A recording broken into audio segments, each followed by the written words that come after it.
Olá, sejam todos muito bem-vindos, todas muito bem-vindas a mais um programa JK. Hoje nós conversamos com o deputado estadual Alex de Madureira, eleito pelo PL, já está no seu segundo mandato aqui na Assembleia Legislativa. Deputado, muito obrigada por falar conosco. Obrigado, Mari. É uma alegria poder estar com vocês aqui mais uma vez, né, na Rede Alesp. É sempre bom, né? A gente está falando com a população de São Paulo, falando um pouquinho da nossa vida, do nosso mandato, como a gente chegou aqui. Então, muito obrigado aí pela oportunidade. Nós é que agradecemos sempre. E aí, deputado, aproveitando que o senhor está falando um pouco sobre como o senhor chegou aqui, né, no maior parlamento estadual da América Latina, é importante a gente trazer para quem ainda, de repente, não conhece um pouco mais a fundo essa sua história, né? O senhor é natural de Piracicaba, filho aí do seu Toninho e da Dona Maria. Claro, tem essa região aí muito como seu berço também até hoje, a região de Piracicaba. Em 2009 foi consagrado a pastor e em 2019 assumiu o primeiro mandato aqui na Assembleia Legislativa. Como foi essa trajetória toda, né, do menino sair e chegar até a Assembleia? Não, e saí, Mário, eu saí de uma região de zona rural, né? Meus pais moram desde 1978, eu tinha 1 ano e pouquinho quando nós mudamos para lá, num bairro de zona rural de Piracicaba, no bairro de Artemis, e onde eu moro hoje, né? Voltei para lá depois de muitos anos, voltei por opção, né? Meus pais moram lá ainda. Sempre estudei em escola pública, então estudei na escola do bairro, depois precisei trabalhar muito cedo, né? Com 15 anos já estava trabalhando, já tinha carteira assinada, e uma vida tranquila, mas uma vida difícil, né? Nunca faltou nada em casa, mas a gente tinha muito controlado as coisas, né? Minha mãe controlava muito, meu pai também, mas nunca deixaram a gente perceber nada que faltasse dentro de casa, né? A minha mãe começou a trabalhar quando eu tinha 5 anos, né? Em 1981, mais ou menos, 80, 81, ela começou a trabalhar no posto de saúde do nosso bairro, lá em Artemis. E foram 21 anos ela trabalhando no posto, depois ela foi trabalhar no SAMU, né, no serviço de urgência, né? E meu pai sempre foi metalúrgico, né? Então, nós tivemos uma boa vida. Naquela época era tudo diferente, né? Você brincava na rua, vivia, né, brincando na rua, um ambiente diferente do que a gente vê hoje, né? Mas isso me levou a me dedicar muito, tanto no trabalho, como nos estudos também. E eu tive um período que eu vim para São Paulo, em 2010, e foi quando eu me envolvi mais no meio político, né? Fui assessor aqui na Assembleia, me envolvi em campanhas de outros deputados estaduais e federais, campanha de vereadores em São Paulo, na organização das campanhas, né? Então eu era o cara dos bastidores, né? E em 2018, né, na eleição, eu fui convidado para ser candidato, né, por um grupo político, né, da Igreja Assembleia de Deus, de Madureira, por isso que eu carrego o nome, né, e fui eleito, né, em 2018, com 118.294 votos, e assumi o mandato em março de 2019. E dali começou a nossa história aí aqui na Assembleia, né, com muitos projetos aprovados, com relatorias importantes, reforma administrativa, orçamento, LDO, relator de CPIs aqui da casa. Então, foi uma atuação muito boa, né, no primeiro mandato, que nos deu a condição de vir reeleitos aí para um segundo mandato. Agora, antes da gente entrar nesse dia a dia realmente do parlamentar, como o senhor disse, o senhor está no segundo mandato, né? A gente sabe que todo mundo que entra aqui, que é o primeiro mandato, é muito difícil, porque a Assembleia Legislativa é praticamente um mundo e um organismo à parte, né? Até você se apropriar e dominar realmente os processos é muito difícil. E eu gostaria que o senhor falasse para a gente, hoje não, hoje está mais tranquilo, né, deputado, depois no segundo mandato, mas como funciona hoje ou quais foram os desafios que o senhor passou desde que entrou aqui? Olha, Mari, eu sempre tive essa ideia, né, de que seria muito difícil um primeiro mandato, mas posso te dizer que para mim foi muito tranquilo, né?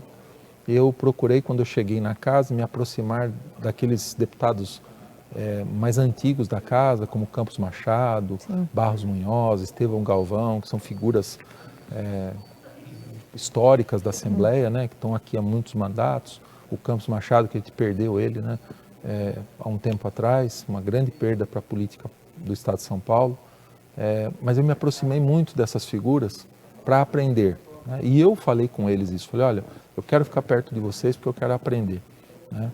E muitos me deram a oportunidade, o Campos mesmo me deu a oportunidade de ser vice-presidente do Conselho de Ética já no primeiro ano. O deputado André do Prado abriu mão para eu ser vice-presidente da Comissão de Saúde no primeiro ano do mandato. Então eu tive essa ajuda e essa receptividade dos deputados mais experientes da casa, né? E também me aproximei muito do presidente à época, o deputado Cauê Macris, e do líder do governo, do Carlão, né? E isso eles foram me dando missões, né? Então essas missões a gente foi realizando, fomos fazendo dentro da casa, e isso começou a nos dar experiência, né? E também confiança, né? Da presidência da casa, da liderança de governo, e isso foi acontecendo ao longo dos 4 anos de mandato, né?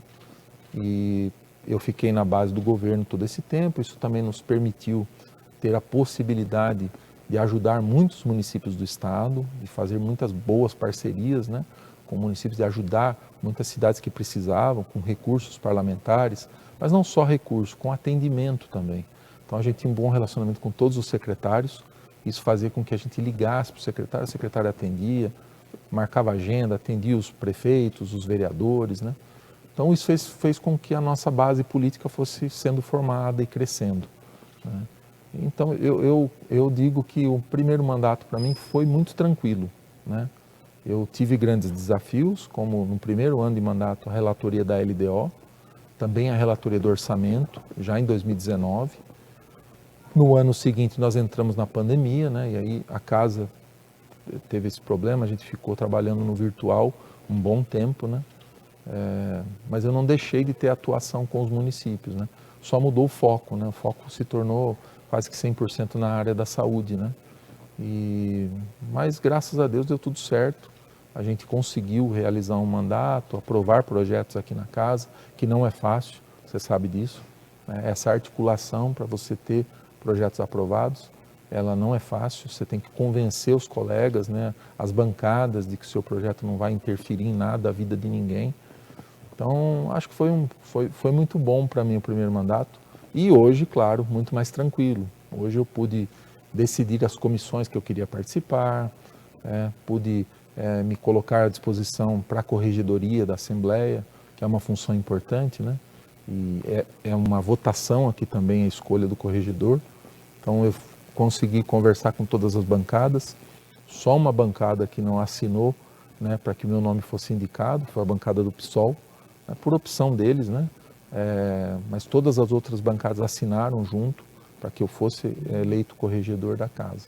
Então, eu acho que o primeiro mandato fez com que a gente tivesse essa experiência, né? Para poder chegar agora muito mais tranquilo, muito mais, um mandato mais efetivo e trabalhando mais. E a nossa ideia é crescer, né? Crescer no atendimento aos municípios, crescer na legislatura aqui da casa, crescer no relacionamento com o executivo. Eu acho que tem que ter essa parceria com o executivo. A gente ter a liberdade também de poder criticar ou cobrar na hora certa algumas ações que a gente não concorde, né? Mas também ser parceiros, né? Para a gente ver as coisas acontecendo. E aí o senhor citou 2 importantes situações que hoje o senhor ocupa, né? Foi relator da LDO, como o senhor citou no primeiro mandato, mas foi também esse ano novamente, né? Como membro da CFOP, da Comissão de Finanças, Orçamento e Planejamento, e também designado corregedor parlamentar aí da LESP. Vamos começar falando primeiramente sobre o desafio de ser relator da LDO, né? Essa peça tão importante para todo o nosso estado.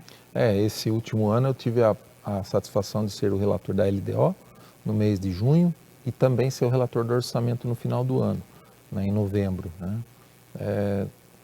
Já é pela segunda vez. Então é uma missão muito difícil, né? É uma articulação muito grande, porque as secretarias, os próprios deputados querem suas emendas aprovadas na LDO e no orçamento, né?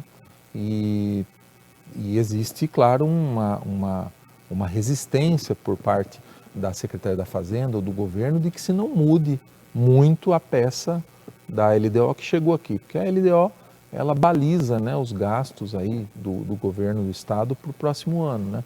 Esse ano que nós estamos executando agora. Então nós tomamos um cuidado de atender ao máximo os deputados, mas sem interferir naquelas decisões de governo, né, que o governo tomou no início do ano, né? e quis projetar isso para o ano seguinte. No orçamento a mesma coisa, todo mundo quer uma fatia do bolo, uma fatia né, para poder ajudar o seu município, ajudar a sua região, ajudar uma entidade importante, um projeto importante, né, de governo. E nós também temos essa função de ouvir todas as bancadas, de ver de que forma as emendas podem ser incluídas no orçamento, né? E eu acho que a gente conseguiu atender muito isso, né? Praticamente 30% das emendas apresentadas a gente conseguiu de alguma forma incluí-las no orçamento, em forma de subemendas, porque não tem como você atender às vezes as emendas na sua particularidade. Então a gente cria uma subemenda que muitas vezes ela contempla aquelas emendas apresentadas. Então numa subemenda, às vezes a gente conseguiu contemplar 100 emendas de deputados, né, que são correlatas, que tratam do mesmo assunto, né? Vou dar um exemplo aqui, a valorização da Polícia Militar, por exemplo, um programa de saúde, de câncer ou das Santas Casas. Então, numa subemenda, muitas vezes você conseguia atender mais de 100 emendas. Então, foi a forma que a gente achou de poder atender as bancadas. Tanto é que, tanto em 2019 como agora, 2023, a gente conseguiu fazer com que as bancadas não discutissem muito o orçamento, né? Não tinha o que discutir, porque praticamente a gente contemplou tudo o que podia, né? Algumas mudanças pontuais, né? A gente conseguiu garantir recursos para habitação, a gente conseguiu garantir mais recursos para a saúde, para a segurança pública, para a educação, né? Então, a gente reforçou um pouquinho o orçamento dessas pastas, não esquecemos também da cultura, do esporte, de alguns projetos importantes do governo do estado, para que essas secretarias também tivessem poder de investimento. O governo do estado mandou o orçamento para cá, garantindo o custeio das secretarias e durante o ano fazendo as liberações de recursos para investimento. A gente conseguiu colocar alguns investimentos garantidos no orçamento do estado, acho que foi muito importante e nós estamos vendo esses frutos agora, né? Por exemplo, a Secretaria de Habitação já está começando a abrir o orçamento e já, inclusive eles anunciaram já, né, mais 10 mil unidades habitacionais aí no programa Casa Paulista. Isso é fruto do movimento que nós fizemos no orçamento do estado, que fez com que o governo tivesse mais recursos, né, a Secretaria de Habitação tivesse mais recursos para investir nesse programa tão importante. Então são ações como essa que a gente fica feliz de ter participado. É lógico que não é uma ação só minha, né? Eu sou o relator, eu faço ali a movimentação, mas tem a Comissão de Finanças, são 11 membros que participam, que votam, que decidem junto com a gente, tem um plenário depois que vota. Então o orçamento é de toda a Assembleia, né?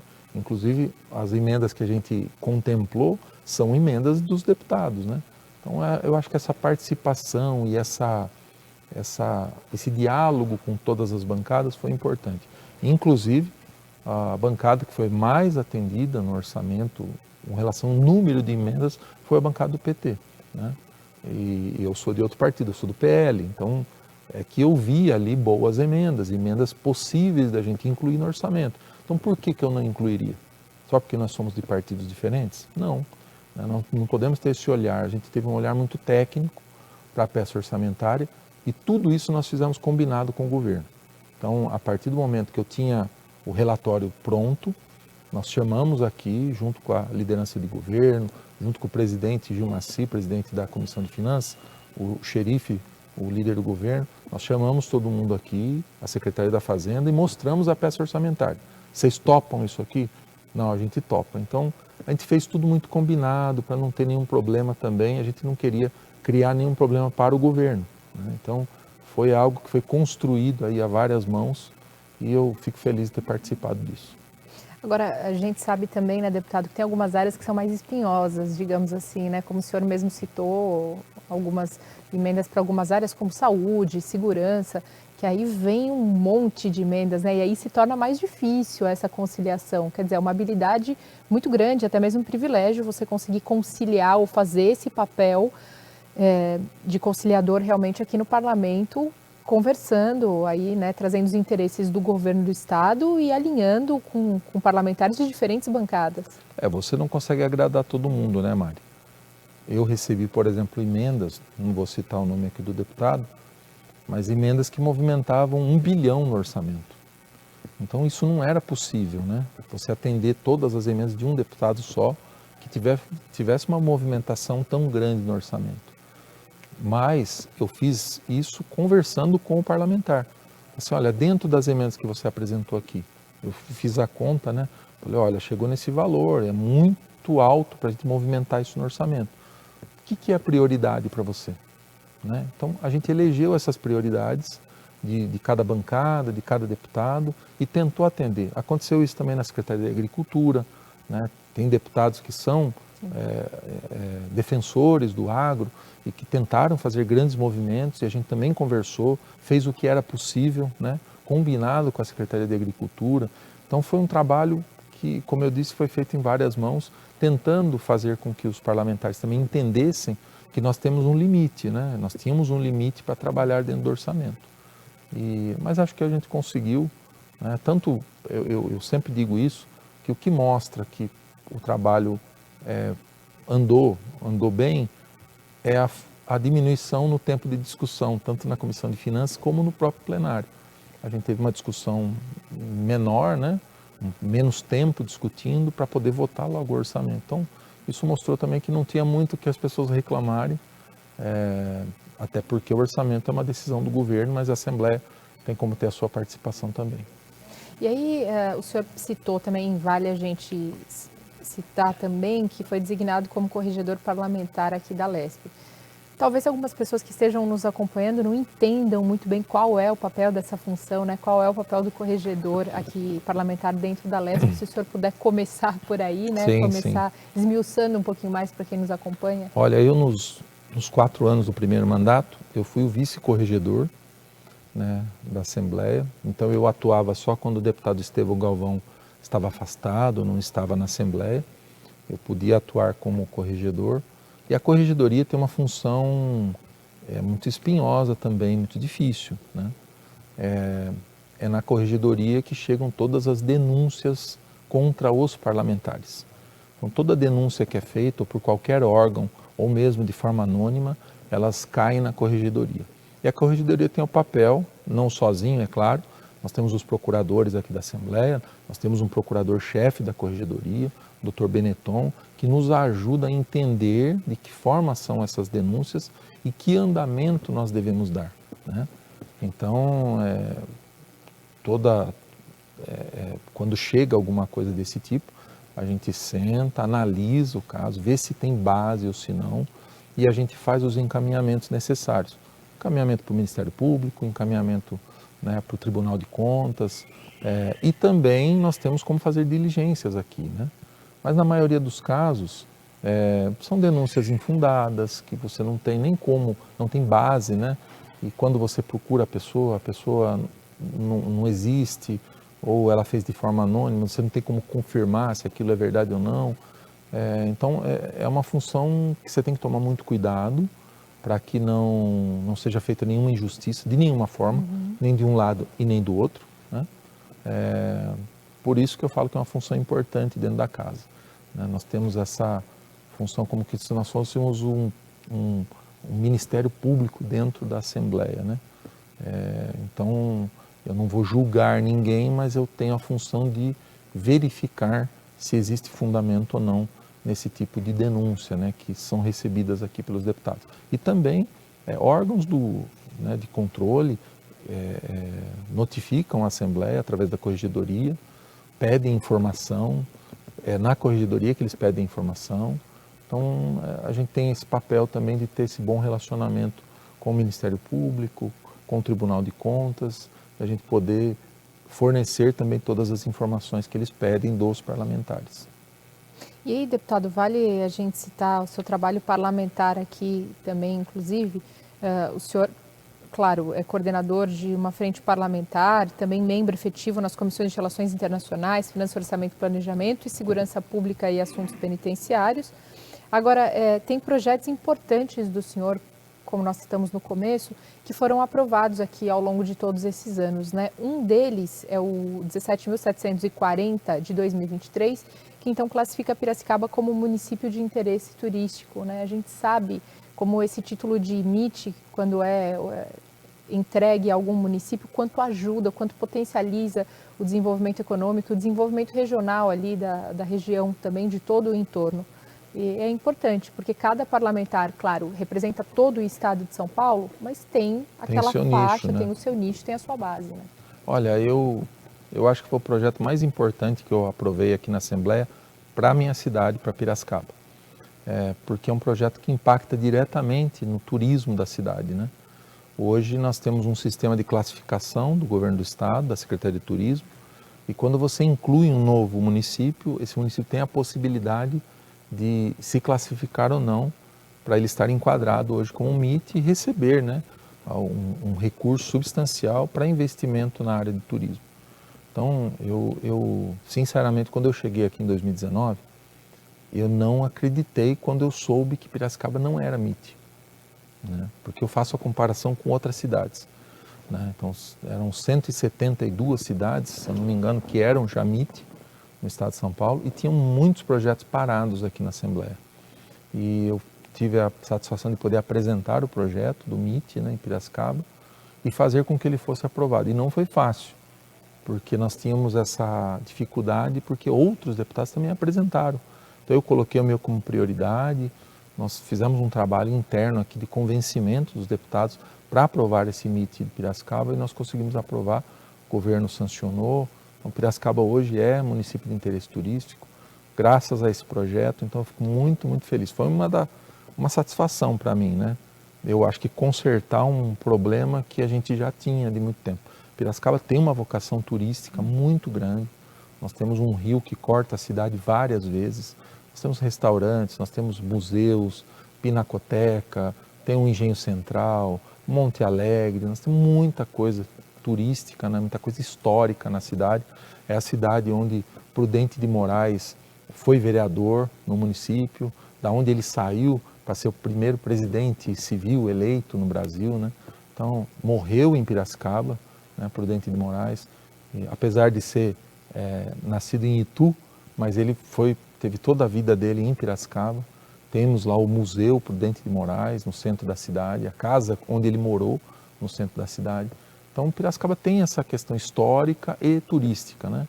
E lá é o turismo de passagem, né? O turismo que as pessoas vão, frequentam os restaurantes da cidade, frequentam ali a Rua do Porto, o Parque da Rua do Porto, o Monte Alegre e depois vão embora, né? Eu brinco que esse é o melhor turismo que existe, porque as pessoas vêm, elas deixam, né, gastam na cidade Sim. E depois vão embora.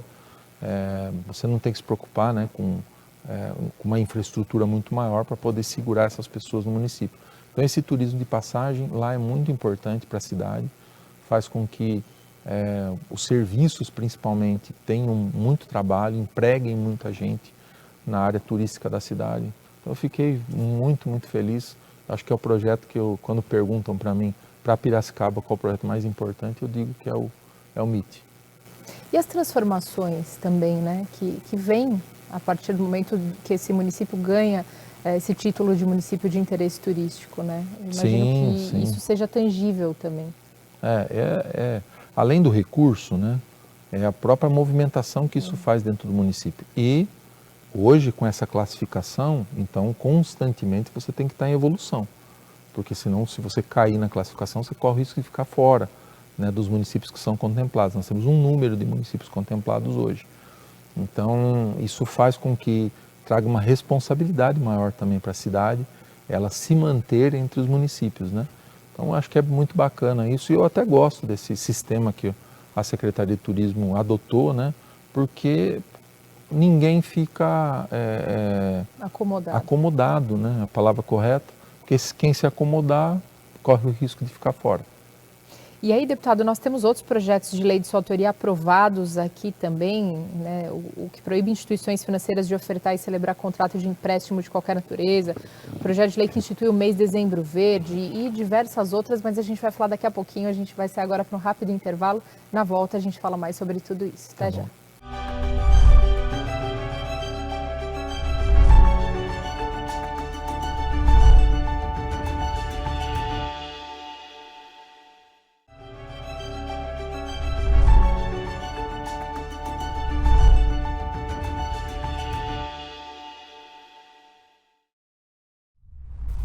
Olá, nós estamos de volta com o segundo bloco do programa JK, direto do maior aqui plenário, do maior parlamento também estadual da América Latina, o plenário Juscelino Kubitschek, onde acontecem as principais decisões políticas do nosso estado.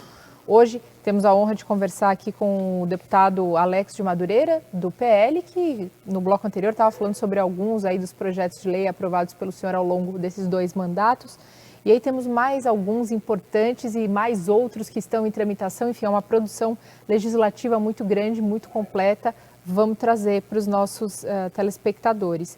O senhor também é autor do projeto de lei 17.458, esse de 2021, que proíbe, então, que as instituições financeiras façam um contrato de empréstimo de qualquer natureza com aposentados e pensionistas por ligações telefônicas. Isso é muito importante, né, deputado? A gente sabe o número de golpes que acontecem justamente vitimando aposentados e pensionistas por fazer esse tipo de transação, né? Ô Mari, a maioria dos projetos, acho que todos que a gente apresentou aqui na Assembleia, nasceram da necessidade da população, né? De pessoas que nos procuraram de alguma forma e contaram a sua dor, né? O seu problema, e a gente começou a trabalhar para legislar sobre esse assunto determinado.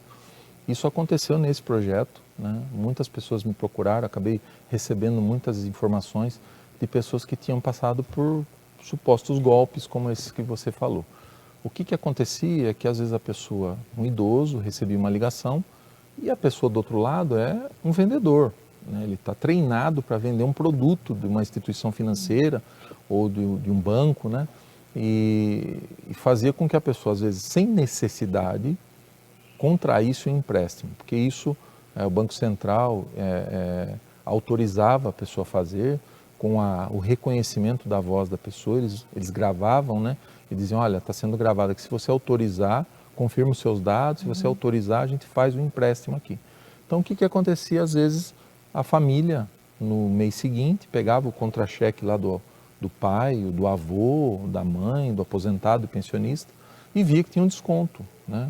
E perguntava, vô, vó, pai, mãe, o que é isso aqui, né? Ah, não sei, filho, não sei o que é. E quando iam ao banco ou à instituição financeira, descobriam que tinha tido uma ligação telefônica e que o aposentado de pensionistas tinha autorizado esse empréstimo através de uma ligação telefônica, né? Muitas vezes sem necessitar e sem precisar do dinheiro, mas faziam por convencimento, eles eram convencidos a fazer. Então a gente apresentou esse projeto de lei, esse projeto foi aprovado aqui na Assembleia, por unanimidade, foi um projeto que passou muito tranquilo, né? Impedindo que as instituições financeiras celebrassem empréstimos por ligação telefônica, com aposentados e pensionistas. Não proíbe que sejam feitos empréstimos, né, consignados ou outros tipos de empréstimos, mas a pessoa tem que ir até a instituição, né, para ela poder ver o contrato, assinar um contrato, né, para ser uma coisa mais transparente, né. Então, de forma alguma, a gente quis impedir ou prejudicar nenhuma instituição financeira, ao contrário, a gente quis proteger, sim, o aposentado e pensionista, né. O triste de tudo isso, Mari, é que algumas instituições financeiras continuaram ligando para aposentados e pensionistas, mas fazendo a ligação de outro estado, né? Com o número 31, 034, 045, 041 do Paraná, porque a lei vale para o estado de São Paulo. Então, se a instituição financeira está em outro estado, a nossa lei ela não tem esse alcance. Então, vendo isso acontecer, né, diminuiu muito, reduziu muito, né, substancialmente. As instituições começaram a respeitar esse projeto de lei. Ele veio de encontro também à lei de proteção de dados, né, porque a gente não entende como as instituições financeiras sabem quem é o aposentado, sabem como é o telefone do aposentado para poder ligar para ele. Então tem toda uma liberação de dados aí que pode ter sido feita, né? E foi por isso que a gente apresentou o projeto. Então eu peguei esse projeto e passei para um amigo, deputado federal, para que ele apresentasse em Brasília também, né? Então, o deputado Rodrigo Gambale, que foi deputado com a gente aqui no primeiro mandato, e ele apresentou esse projeto em Brasília, está em tramitação lá também. Então a intenção é proibir isso em todo o Brasil. E aí tem um outro projeto de lei, esse que fala sobre o abandono de animais. A gente está acompanhando, principalmente agora frente a essas catástrofes naturais, né, o quanto as pessoas têm se mobilizado e realmente começado a pensar um pouco mais também nesses seres, né, deputado, que estão tão próximos da gente aí, que são os pets. É o projeto de lei 688 de 2020, que institui então o mês de Dezembro Verde, que é uma campanha contra os maus tratos e também o abandono de animais. Por incrível que pareça, Mari, as pessoas me perguntaram por que dezembro e por que verde. Dezembro porque estatisticamente é o mês que mais se abandona animais. É o mês que inicia-se as férias escolares, que as pessoas viajam, então é um mês onde se inicia a maior incidência de abandono de animais, é o mês de dezembro. E o verde, eu brinco com todo mundo que é a cor que sobrou, né? Porque a gente tem o outubro rosa, nós temos o novembro azul, dezembro amarelo e outros, né? E a gente escolheu o verde porque a gente não sabia se já tinham usado a cor verde, né? E a verde, a cor da esperança, é a cor né? da natureza, né? Então a gente teve essa ideia também. E esse projeto ele visa essa conscientização, né? Contra o abandono de animais. Então, todo dezembro aqui na Assembleia, a gente faz essa campanha, eu faço campanha também com algumas entidades que cuidam, né, de pets no estado de São Paulo, principalmente da nossa região lá de Piracicaba. Então, esse projeto também nasceu dessa necessidade, da procura dessas entidades por uma lei que trouxesse pelo menos essa conscientização, esse combate aos maus tratos e também ao abandono de animais. E que dá um respaldo também, né, deputado? Mesmo que seja uma campanha de conscientização, qual é a importância? Porque quantas ações não partem nesse mês, né? Exatamente, e a gente deixa essa lei, né, como uma referência para as entidades. Então, hoje elas estão usando essa lei como um motivo para essas campanhas serem bem implementadas nos municípios. E aí vamos falar de um outro projeto de lei também que torna obrigatória a instalação de equipamentos para pagamentos. Esse tem feito um sucesso, né, deputado? Por cartão magnético de débito ou crédito nas praças e pedágios. Porque era aquela dificuldade que todo mundo já sofreu. Quem nunca chegou no pedágio, às vezes, sem dinheiro, né, deputado? Esqueceu de sacar.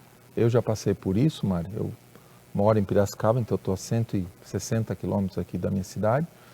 E o meu caminho, eu brinco, o caminho da roça é a Bandeirantes, né? Então são 3 pedágios na Bandeirantes. E isso já aconteceu comigo, né? Eu estava com um carro e esqueci que o carro não tinha o sem parar, né? E passei no pedágio, me parei, né, no sem parar, aí que eu olhei, meu Deus, estou sem o sem parar, né? E aí vem o agente, né, libera você ali e ele me deu um vale, eu não tinha dinheiro na hora. Eu falei, olha, eu tenho cartão, não, a gente não passa cartão. Eu falei, eu não tenho dinheiro. Ele falou, olha, eu vou te dar um vale, no próximo pedágio você pode pagar. Eu falei, mas como que eu vou pagar? Ele falou, não, tem um caixa eletrônico no posto tal. Então eu tive que parar no próximo posto, ir para o caixa eletrônico, sacar o dinheiro, poder passar no próximo pedágio, aí paguei o pedágio anterior, com esse vale que ele me deu, e paguei o pedágio que eu estava passando. E pensando nisso, Mari, a gente apresentou esse projeto de lei, sabendo que a gente iria ter algumas dificuldades na aprovação dele, e realmente nós tivemos alguns lobbies aqui de algumas concessionárias, porque elas viam a dificuldade em poder implementar isso. Mas no projeto, se você olhar, nós colocamos prazos, nós deixamos muito tranquilo para que fosse o início de um trabalho, né? Até porque tudo hoje você se paga de forma eletrônica, né? Depois da criação do Pix, cartão por aproximação, hoje você paga encostando o relógio ou o celular nas máquinas, né, de pagamento. Então, hoje está muito dinâmico isso. Então, como que o pedágio não vai acompanhar esse dinamismo? E, graças a Deus, a gente está vendo a aplicação dessa lei, né? Hoje, você passa no pedágio, tem as cabines que aceitam pagamento por cartão, né, de aproximação, ou mesmo você colocar o cartão, débito, crédito, você tem essa possibilidade de pagar hoje o pedágio. Então, eu fico feliz de poder ter feito um projeto de lei aprovado aqui na Assembleia e vê-lo sendo aplicado no Estado. Então, essa é a maior satisfação da gente, né? De poder, de alguma forma, ter ajudado esse dinamismo, né, das praças de pedágio. Acho que todas as concessionárias agora estão utilizando isso, né? Então, eu fico feliz de poder ter contribuído para esse desenvolvimento também nas praças de pedágio. Agora, o senhor citou uma coisa muito importante, que é essa questão do lobby, né, que muitas vezes acontece, ou seja, dessa dificuldade nesse momento de convencimento, às vezes, para que determinado projeto de lei seja aprovado, primeiramente aqui no parlamento, para que só depois possa ser sancionado ou não pelo governador. Hoje, no segundo mandato, claro, o senhor já conhece melhor aí os caminhos, né, tem uma conversa, um trânsito, uma habilidade muito maior. Mas é algo que, se não todos os deputados, a grande parte passa por essa dificuldade. Passa sim, Mari. Passa porque às vezes você está fazendo um projeto de lei, nós estamos enxergando um lado do prisma, né? A gente olha muito a população, de que forma isso vai impactar a população de forma positiva. Mas nós não podemos esquecer do outro lado, que é muitas vezes o empreendedor, que é muitas vezes o empresário, que é quem garante emprego, quem garante a manutenção das rodovias hoje. Então, eu não deixei de ter esse olhar. Então, quando a gente fez o projeto, nós não colocamos algo que fosse colocado em prática ali a curto prazo. Não, nós fizemos uma transição, né, para que também as empresas pudessem. E toda mudança, ela traz uma preocupação para quem tem que mudar, né? Essa resistência à mudança, eu acho que é uma coisa do ser humano, né? A gente está acostumado, às vezes, a fazer a coisa de um jeito e quando diz, olha, agora, a partir de agora você vai ter que fazer assim. Então, sempre existe uma certa resistência, mas que eu vejo como uma coisa, né, que pode ser positiva. A gente conseguiu construir isso, a aprovação do projeto aqui, convencer, o que você falou, o convencimento ele é importante. E eu falo para todo mundo aqui que os projetos de lei funcionam dessa forma. Eu falo, né, quando algum colega apresenta um projeto, eu falo, você tem que me convencer.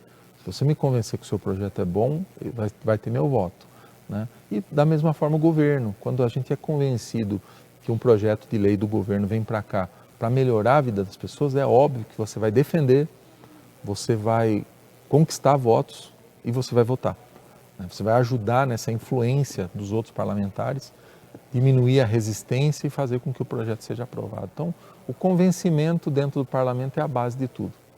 E aí a gente tem também, esses que nós falamos até agora foram os projetos que foram aprovados e sancionados, mas a gente tem alguns também tramitando aqui na casa, entre eles o projeto de lei que propõe a criação da região metropolitana de Piracicaba. Quem conhece Piracicaba sabe o quanto desenvolvida é aquela região, né? Isso. E quanto é importante que se crie. Na verdade, Mari, a gente já votou aqui a criação da região metropolitana, tanto de Piracicaba quanto de São José do Rio Preto, né?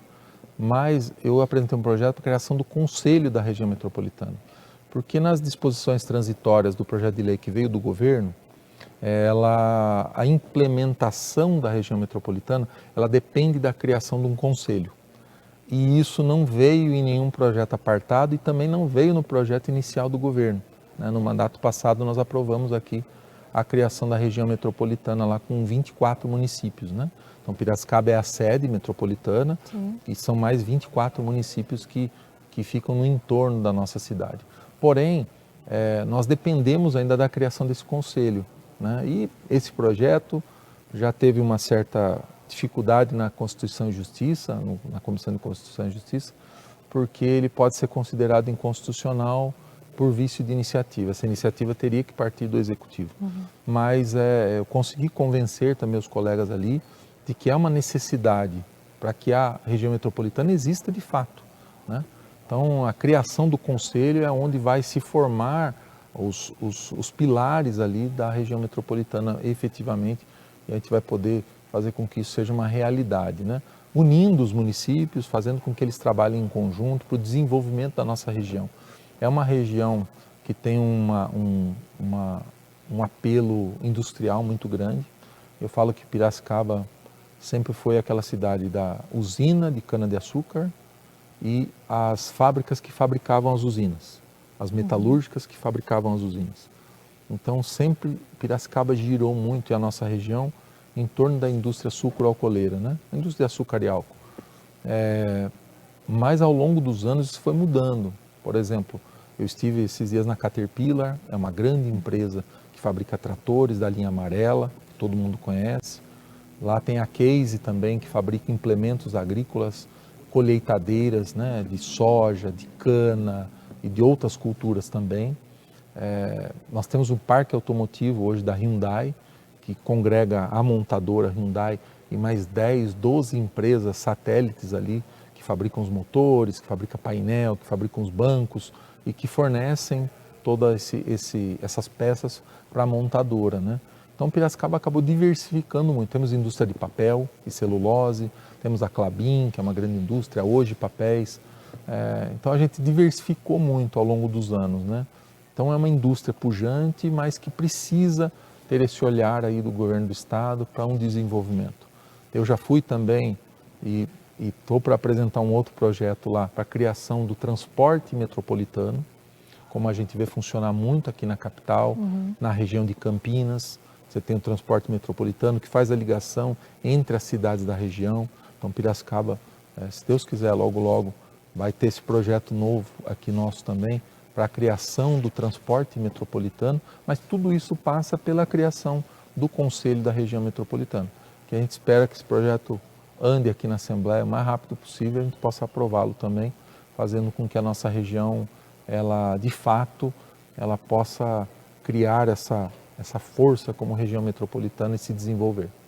Deputado, estamos encerrando, mas tem mais um projeto de lei que a gente não poderia deixar de falar de forma bem rápida, que é a criação também do programa da farmácia solidária. E a importância, a gente lá no começo começou contando, né, a sua filiação, falando, sua mãe também trabalhou na área da saúde, Sim. Trabalhou como enfermeira. Então, quer dizer, o senhor aqui na Assembleia tem um mandato muito calcado também nessa área da saúde, e aí vem mais um projeto importante nessa área também. Olha, Mari, desde o início, no primeiro mandato aqui, eu sempre fiquei na Comissão de Saúde, né? E nesse mandato fiz questão de continuar na Comissão de Saúde, fui vice-presidente no primeiro mandato, fui coordenador, né, das organizações sociais de saúde, do acompanhamento representante da Assembleia lá no acompanhamento das organizações sociais de saúde. Eu sempre me envolvi muito nas questões de saúde. E não foi uma escolha minha, Mari, para você ter uma ideia. Eu falo que 80% das demandas do nosso gabinete, elas são relacionadas à saúde, então eu fui meio que levado para isso, né?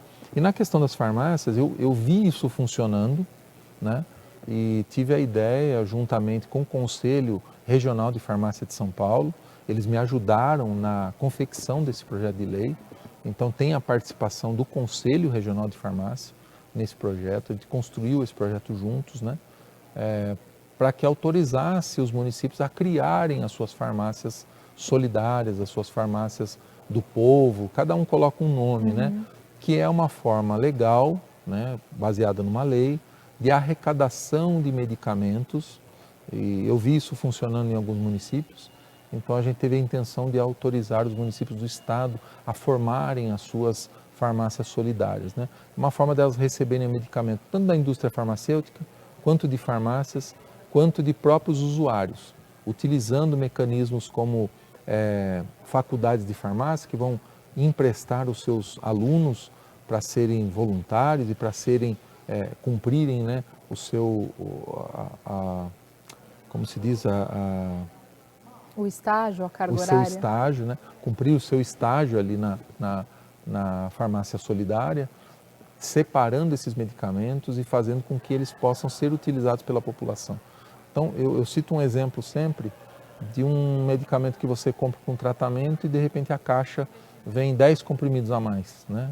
Não tem, para aqueles dias que o médico receitou, você tem que comprar uma caixa um pouco maior e sobram remédios. Esses remédios podem ir para essa farmácia solidária, eles vão ser catalogados, lote, prazo de validade, e ele vai se unir a outros medicamentos iguais, que vieram de outro lugar, para se formar uma caixa, de novo. E essa caixa poder ser utilizada por alguém que não vai precisar comprar.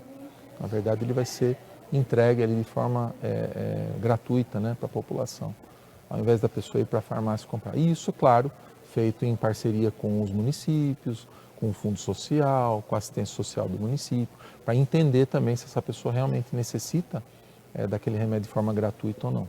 Então é um projeto bem estruturado, que a gente espera que ele ande aqui na Assembleia também e permita que os municípios possam implantar aí as suas farmácias solidárias. Sem dúvida. Deputado Alex de Madureira, a gente agradece demais a sua presença no programa JK de hoje. Eu que agradeço, Mari, mais uma vez, a você, a toda a Rede Alesp. Parabéns pelo trabalho que vocês realizam aqui, trazendo informação para a população do estado de São Paulo. Nós é que Muito obrigado. agradecemos. Mais uma vez, muito obrigada no programa de hoje, deputado Alex de Madureira, do PL. Agradecemos demais a sua presença também, que esteve conosco, seja pela TV ou pela internet. A gente se vê ao longo da programação.